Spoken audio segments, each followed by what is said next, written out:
بسم اللہ الرحمن الرحیم۔ السلام علیکم۔ آج میں آپ کے ساتھ ایک ایسا قصہ شیئر کرنے والی ہوں جو کہ قرآن سے ثابت ہے اور قرآن شریف میں یہ قصہ آپ کو مل جائے گا۔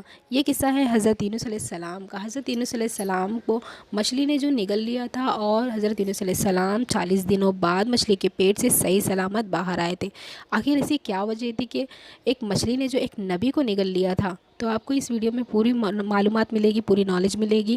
قرآن قصے سننے اور قرآن معلومات حاصل کرنے سے ایمان جو ہے وہ تازہ ہوتا ہے۔ تو اس ویڈیو کو پورا دیکھیے گا اور کمنٹ کر کے ضرور بتائیے گا کہ آپ کو یہ قصہ جو ہے وہ کیسا لگا۔ اللہ پہ توکل جو آپ کا اور بڑھ جائے گا یہ قصہ سننے کے بعد۔ حضرت یونس علیہ السلام ایک عظیم اور کریم نبی تھے۔ ان کا قصہ قرآن کریم میں آیا ہوا ہے۔ آپ کی والد کا نام متہ تھا اور آپ حضرت ابراہیم علیہ السلام کی نسل سے تھے۔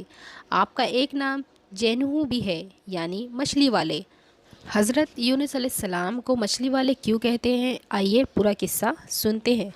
اللہ تعالیٰ نے حضرت یونس علیہ السلام کو لوگوں کی ہدایت کے لیے نبی بنا کر عراق کے ایک شہر میں بھیجا۔ حضرت یونس علیہ السلام کا کام تھا لوگوں کو تعلیم دینا، انہیں ایک اللہ کے ماننے پر راضی کرنا اور بت پرستی سے ان کا دھیان بھٹکانا، یعنی بت پرستی کرنے سے انہیں روکنا۔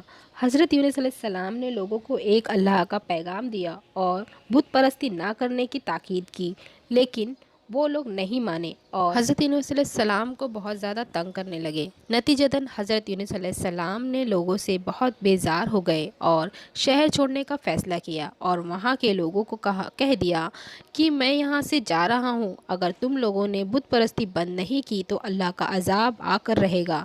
یہ کہہ کر حضرت یونس علیہ السلام وہاں سے نکل گئے اور دوسرے دیش جانے کے لیے کشتی پر سوار ہو گئے۔ کچھ دور کشتی چلی ہی تھی کہ کشتی ڈگمگانے لگی۔ لوگوں کو یوں لگا کہ کشتی اب ڈوب جائے گی۔ ملا نے لوگوں کو دیکھ کر یہ کہا کہ اس کشتی میں جو بھی اپنے مالک سے بھاگ کر آتا ہے تو یہ کشتی اسے اور سارے لوگوں کو ڈبا دیتی ہے۔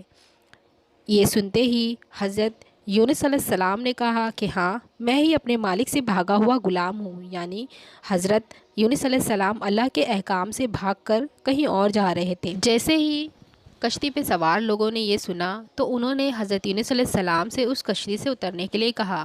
حضرت یونس علیہ السلام اس کشتی سے اتر کے ندی میں اتر گئے۔ جیسے ہی حضرت یونس علیہ السلام ندی میں اترے، ویسے ہی ایک مچھلی نے حضرت یونس علیہ السلام کو نگل لیا۔ یہ مچھلی جو اللہ کے حکم سے آئی ہوئی تھی، اللہ نے اسے حکم دیا تھا کہ یونس کو نگل لو، لیکن اسے کوئی تکلیف نہیں پہنچانا، یہ نبی ہے اور اسے تیرے پیٹ میں صحیح سلامت رکھنا۔ یونس علیہ السلام مچھلی کے پیٹ میں جانے کے بعد 40 دنوں تک زندہ تھے۔ اللہ تعالیٰ نے مچھلی کے پیٹ کو صاف کانچ کی طرح کر دیا تھا۔ حضرت یونس علیہ السلام اس میں رہتے اور باہر کا نظارہ کرتے اور اللہ کی تسبیح کرتے رہتے اور اللہ سے معافی مانگتے اور یہ تسبیح پڑھتے، لا الہ الا انت سبحانک انی کنت من الظالمین۔ 40 دنوں تک یوں ہی ہوتا رہا۔ اس کے بعد میں اللہ تعالیٰ نے مچھلی کو حکم دیا کہ جہاں سے حضرت یونس علیہ السلام کو نگلا تھا اسے وہیں پہ جا کے اگل دے۔ مچھلی نے ایسا ہی کیا۔ مچھلی نے حضرت یونس علیہ السلام کو اس جگہ پہ اگل دیا۔ حضرت یونس علیہ السلام مچھلی کے پیٹ سے نکلنے کے بعد کافی کمزور ہو گئے تھے۔ اللہ تعالیٰ نے اس جگہ پہ ایک کھجور کا پیڑ اگا دیا اور ایک بکری لا دی جو حضرت یونس علیہ السلام کھجوریں کھاتے اور اس بکری کا دودھ پیتے، اور ایسے ہی ان کی صحت جو ہے وہ ٹھیک ہو گئی۔ کچھ دنوں بعد آپ اپنی بستی کی طرف لوٹے، تب وہاں پر آپ کو ایک گوالا ملا۔ آپ نے اس گوالے سے فرمایا کہ یہاں پر کوئی عذاب آیا تھا کیا؟ اس گوالے نے آپ سے فرمایا کہ یونس نام کے ایک شخص نے کافی دنوں پہلے ایک بات کہی تھی کہ اگر بت پرستی یہاں کے لوگوں نے نہیں چھوڑی تو اس شہر پر اللہ کا بہت بڑا عذاب نازل ہوگا۔ آپ نے اس گوالے سے فرمایا کہ کیا ایسا ہوا تھا؟ گوالے نے کہا کہ جب وہ شخص یعنی حضرت یونس علیہ السلام بستی سے رات کو نکلے تو اگلے دن پورے شہر میں بادل چھا گئے اور چاروں طرف دھواں ہی دھواں ہو گیا تھا۔ ایسا لگ رہا تھا جیسے عذاب آنے والا ہے۔ اس وقت ہمیں لگا کہ یونس کی بات بالکل صحیح تھی۔ تب سارے شہر کے